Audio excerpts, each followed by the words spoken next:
শিশুদেরকে পোলিও টিকার নামে যেটা দেওয়া হয় তার মূল কাজ বংশবৃদ্ধিকে দুর্বল করা, আর মেয়েদের 15 বছর থেকে যে টিকাগুলো দেওয়া হয় সেগুলো জরায়ুর ভেতরকে ছোট ও বেশি সন্তান প্রসবকে দুর্বল করার জন্য।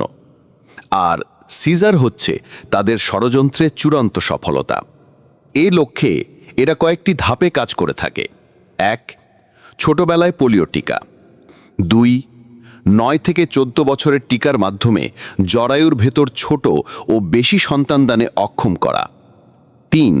সরকারি ক্লিনিকগুলো থেকে আয়রন ট্যাবলেট থেকে শুরু বিশেষ কিছু ভিটামিন দেওয়া, যেগুলো মূলত পেটের ভিতরের বাচ্চাকে অস্বাভাবিক মোটাতাজা করে, ফলে বাধ্যতামূলক সিজার করতে হয়।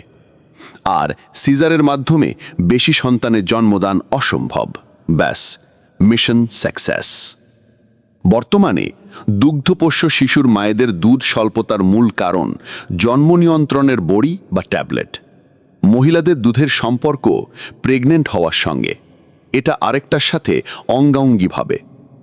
জন্ম নিয়ন্ত্রণের জন্য যে সমস্ত ট্যাবলেট ব্যবহার করা হয়, উক্ত ট্যাবলেটের সাইড এফেক্টের কারণেই দুধ তৈরির অংশে ইফেক্ট হয়।